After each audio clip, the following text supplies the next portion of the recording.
आज हम लोग बीपीएससी करंट अफेयर्स की जो सीरीज चला रहे हैं क्वेश्चंस की, उस सीरीज का आज दूसरा पार्ट लेकर आए हैं।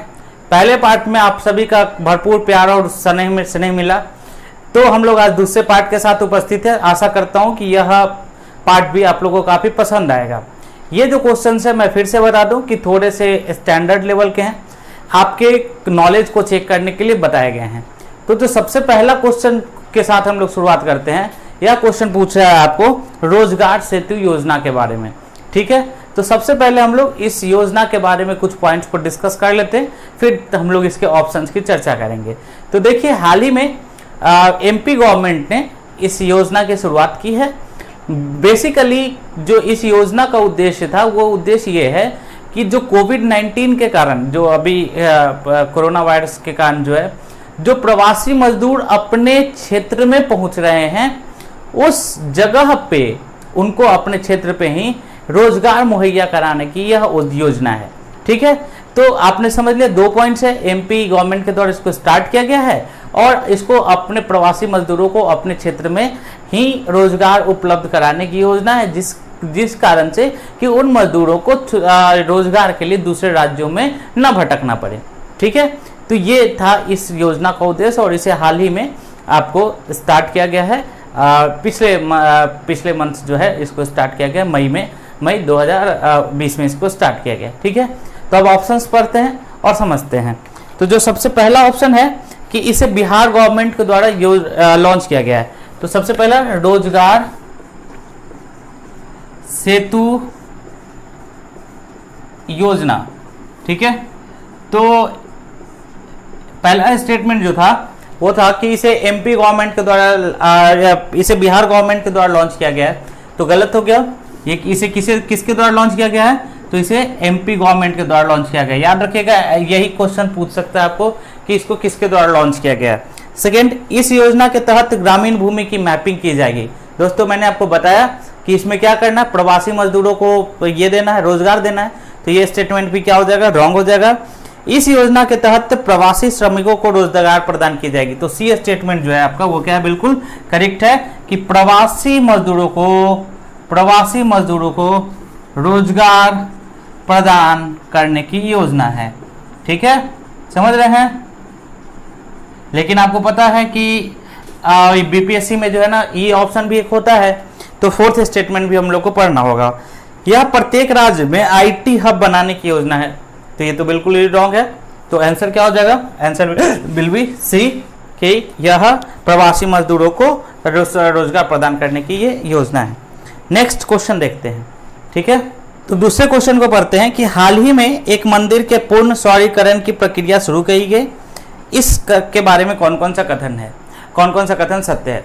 तो देखिए दोस्तों, बताऊं कि अभी हाल ही में एक मंदिर के शहरीकरण का मतलब क्या होता है। शहरीकरण का मतलब होता है कि उस मंदिर को जितनी भी बिजली की आवश्यकता है या जितनी भी ऊर्जा की आवश्यकता है, इस संपूर्ण ऊर्जा का जो ये आपूर्ति होगी वो किसके द्वारा होगी, सौर ऊर्जा के द्वारा होगी।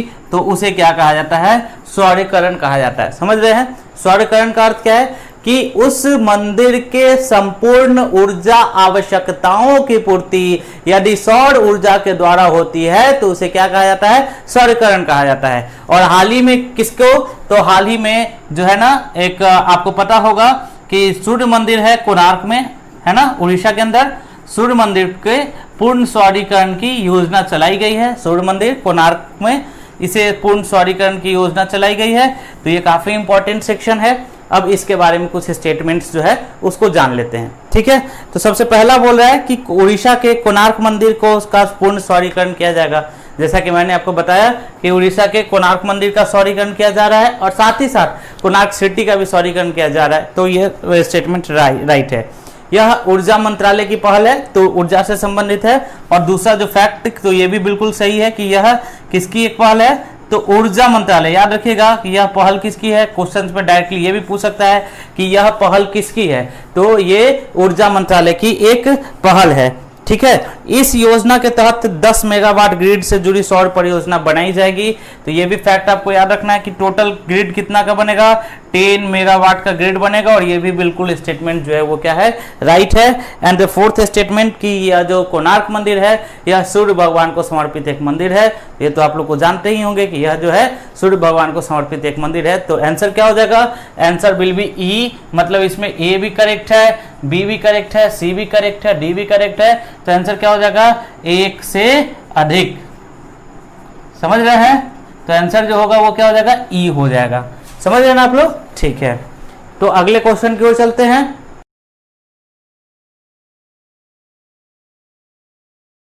अगले क्वेश्चन की ओर बढ़ते हैं। क्वेश्चन कह रहा है हाल ही में चर्चा में रहा पाई चैटबॉट, ठीक है। देखिएगा इसका लिखने का एक तरीका है, पाई ऐसे लिखा हुआ है, ठीक है। काफी इंपॉर्टेंट न्यूज है, पाई ये क्या है, चैटबॉट है, ठीक है, ठीक है। तो ये पाई चैटबॉट जो है ये क्या है, समझते हैं इसके बारे में। तो ये जो पाई चैटबॉट है ये एनपीसीआई की एक पहल है। आपको बता दूं थोड़ा सा इसके बारे में कुछ पॉइंट्स। बेसिकली ये जो भी प्रोडक्ट है, फाइनेंशियल प्रोडक्ट, इनके बारे में ये जानकारी देगा। एंड हम लोग लास्टली बोले तो ये बेसिकली एक तरीके से फाइनेंशियल इंक्लूजन है ना, जो कि फाइनेंशियल इंक्लूजन यानी कि वित्तीय समावेशन को बढ़ावा देने की एक पहल है। पाई चैटबॉट क्या है, वित्तीय समावेशन को बढ़ावा देने की एक पहल है।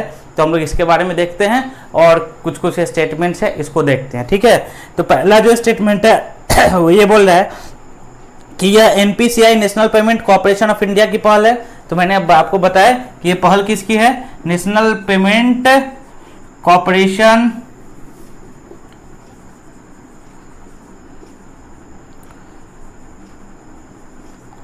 ऑफ इंडिया की एक पहल है, ठीक है।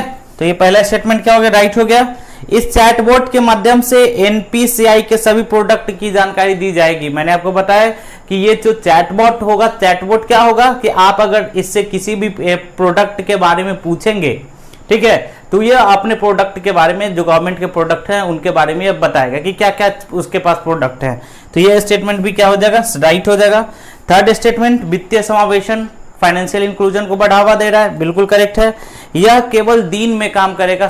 नेक्स्ट स्टेटमेंट है कि यह केवल दिन में काम करेगा, तो यह गलत है। यह दिन और रात मतलब 24/7, याद रखिएगा पाई चैटबॉट जो है यह कैसा वर्किंग है, 24/7 वर्किंग है, ठीक है। तो ये दिन में कार्य करेगा, ये स्टेटमेंट रॉन्ग है। तो कौन कौन सा स्टेटमेंट राइट हुआ, पहला सही है, दूसरा सही है और तीसरा सही है। तो आंसर विल बी ई, एक से अधिक। तो इसका आंसर भी क्या हो जाएगा, ए, इनमें से एक से अधिक। नेक्स्ट क्वेश्चन ये बोल रहा है कि खेल को उद्योग का दर्जा देने वाला राज्य जो है, प्रथम राज्य वो कौन सा है, ठीक है। समझिए कि खेल को इंडस्ट्री का दर्जा दिया गया है इस राज्य में, यह पहला राज्य है। तो आपको बता दें कि जो मिजोरम राज्य है, मिजोरम राज्य ने खेल को इंडस्ट्री का दर्जा दिया है। और ये काफी इंपॉर्टेंट क्वेश्चन है आपके आगामी प्रीलिम्स के एग्जाम के लिए, ठीक है। क्योंकि आपको देखिए और भी मेघालय वगैरह सब कंफ्यूज कर सकते हैं। तो आप याद रखिएगा कि खेल को इंडस्ट्री का दर्जा दिया गया है, किसके द्वारा, मिजोरम के द्वारा। इससे काफी सारा प्रॉफिट होगा, गवर्नमेंट को भी प्रॉफिट होगा, और जो ये इंडस्ट्री होगी इसको भी गवर्नमेंट के जो इनिशिएटिव्स हैं उस इनिशिएटिव्स का इनको भी प्रॉफिट मिलेगा, ठीक है। तो ये विन विन सिचुएशन है और ये मिजोरम ने इसे क्या किया है, स्टार्ट किया है।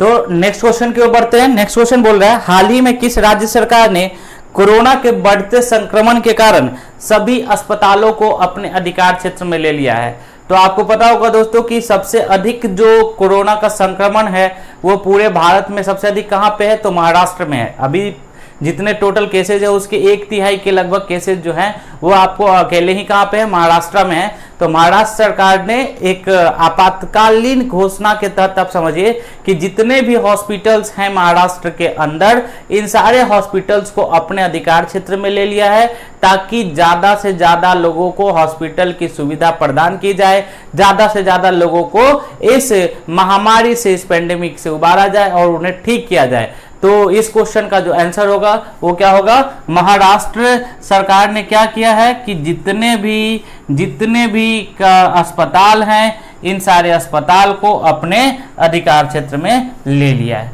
ठीक है। तो मेरे फ्रेंड्स ये रहा 5 क्वेश्चन। अगले दिन फिर हम 5 क्वेश्चंस के साथ आएंगे। Thank you.